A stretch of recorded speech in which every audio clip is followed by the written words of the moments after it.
Okay. Sorry.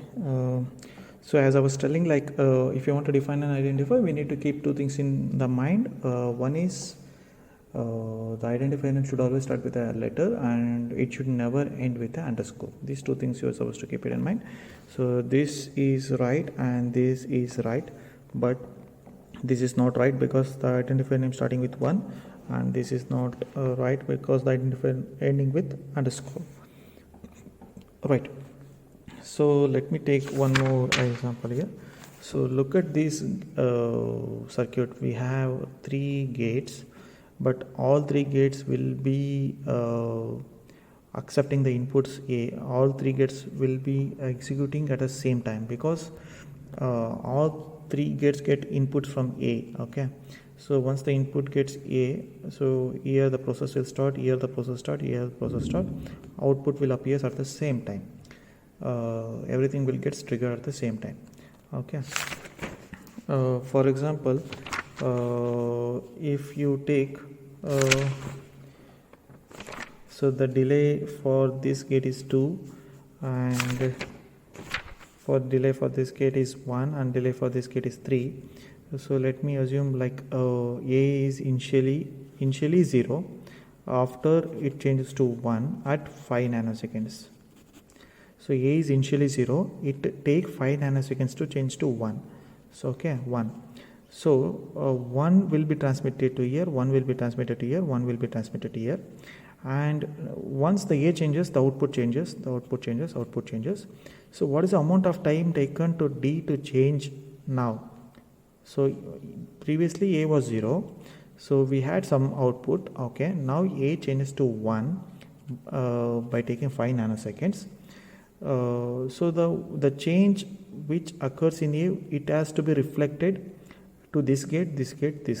Okay, it will be reflected, and this gate take 2 nanoseconds to change, this gate take 1 nanoseconds to change, this gate takes 3 nanoseconds to change. So finally the output changes occurs here. 2 plus 5 is D7 here, and it takes 1 plus 5 6, and it takes 5 plus 8. So it takes 7 nanoseconds for a D to change, it takes 6 nanoseconds for E to change, it takes 8 nanoseconds for F to change. Why it takes 7 nanoseconds? 2 nanoseconds delay here and 5 nanoseconds taken by A to change. So 2 plus 5 is 7, and 1 plus 5 is 6, 3 plus 5 is 8. Similarly like that. Okay. So similarly we can represent the same thing here. A and B after 2 nanoseconds, not A after 1 nanoseconds, A or C after 3 nanoseconds. The same thing I represented in here by data flow model. So this is one thing. So look at this diagram. Okay, I hope you people know what is an array.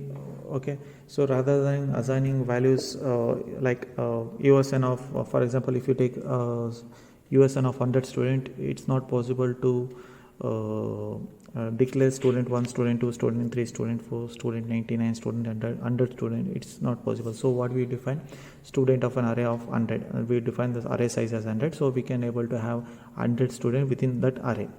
This is what we learned in C programming, right? Similarly,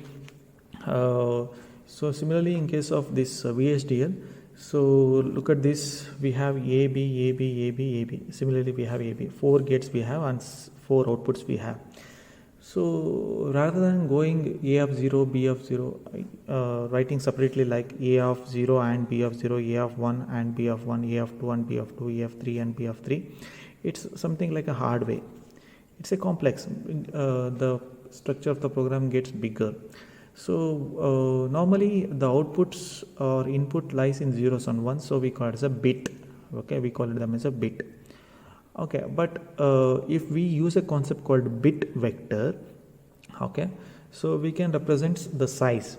If we have 4 bits, so we have 4 gates, so we can represent a bit vector 0 to 3 similarly. Okay, yeah, we can notice here. So bit vector, if we have 4-bit vector, that index goes from 0 through 3. Okay, 0 1 2 3. Okay, So then if you are using bit vector, you can write it in a single line, A and B assigned to C, bit vector 0 to 3. That is fine. It is almost equal to writing this entire code. You can write it in a single line. So this is the use of a bit vector, which is similar to that of an array in case of C programming. Okay, what array does there, here the bit vector does the same thing. Okay,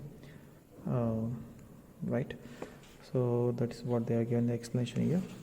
So we'll go with the VHDL for multiplexers now.